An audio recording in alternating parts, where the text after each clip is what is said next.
This plant has amazing qualities, and one aspect of it in terms of our use is to raise these plants specifically for CBD production. The cannabis plant has a number of cannabinoids which have been used actually for about 10,000 years. And the way that First Crop has developed our retail branded products, we have a product that is specifically to reduce inflammation, which is a quality of CBD.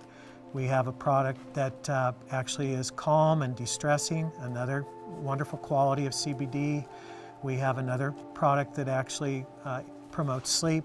So you can see the benefits of this plant and how it really works into this whole regenerative aspect of our human healing. So I'm David Hill, and I'm one of the co-founders of First Crop Incorporated. We're a public benefit corporation that was developed after the 2018 Farm Bill passed the legalization of industrial hemp. All the co-founders and I really recognized an opportunity to work with this transformative plant. One of our key principles, core principles, is supporting regeneration, giving back something, not just extracting, but actually giving back.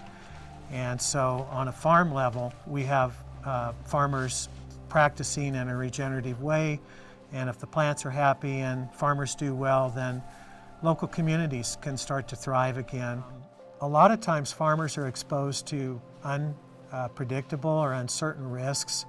We've wanted to develop a model where we support them providing seed, good genetics, which is critical, and then we actually take half of that payment and wait until final settlement after harvest to deduct that from their proceeds. And then at the end of the season, they actually know what they're going to sell their crop for. We have a forward contract where they don't have that uncertainty after they've gone to all of this effort to raise a beautiful crop and then not knowing where they're going to take it. That's not a situation here at First Crop. My name's Jeff Nitz. We're here at Red Mountain Farm in Abiquiu, New Mexico. I've been growing here for about 18 years or so. Primarily fruits and vegetables for farmers markets and grocery stores. So the water we use here is off the Chama River, which is the largest tributary to the Rio Grande, and here we are in this kind of almost banana belt of northern New Mexico. This whole lower Chama watershed is, absolutely gorgeous. So this year I'm working with First Crop. I've been planting cherry wine as the variety of hemp CBD that I chose to do this year, and it's been great. The plants are doing way better than I thought they would. It's really added to the regenerative practice of my farm. It's been something I've always wanted to do, and now here we are in October and cutting all this stuff down, bringing it into the barn, threshing it. It's been a lot of work, but the payoff's, I think, going to be really important for this farm and my future. And I really do look forward to next year and even doing things even better. Out of all the hustle and everything I've done in farming, this is such a clean break with just having one crop, really easy to watch and monitor, and then it's all sold to First Crop in the end. And it's a very clean cut for me as a farmer, whereas usually I have to scramble and sell everything and store everything. And I'm very excited about this as a crop. Another aspect of regeneration is collaboration. And what we do here as a company is collaborate with our farmer partners. What we've noticed too in the communities and the neighborhoods is that there's an organic collaboration that develops between neighbors. It's neighbors helping neighbors again. And we'd love to see our farmers flourish with this crop. Economically, it's really important as we see agriculture at a very transformative inflection point to have viable economic alternatives, crops at a small farm level where a small farmer can actually make a good living without having to scale and get larger. I'm Stan Bader, and we're at my little ranch, if you want to call it that.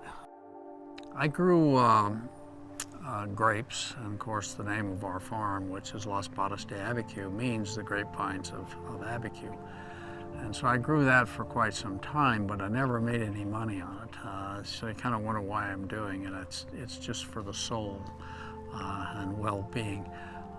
But you would like to kind of make some money, and the hemp product came along, and it looked like this was a good option. And so we grew an acre last year, and we actually made money. It seems to do really well here on the farm, and so I'm a lot more interested in growing hemp than I am maybe in trying to continue with the grapes. We grew hemp last year, 1 acre, and this year we're growing 6 different varieties of hemp. So we've expanded from 1 acre to about 4.5 acres. At First Crop, we really look at this as something that's generational, something that's lasting, not only for what's going on right now, but there's a long view here to see the full potential of this plant. We're really excited about our relationship with SIDS. They're a wonderful example of a food hub supporting our local farmers, supporting this bioregion, and seeing people at a local level flourish. That degree of regeneration that they show and that we really are passionate about at First Crop is totally aligned.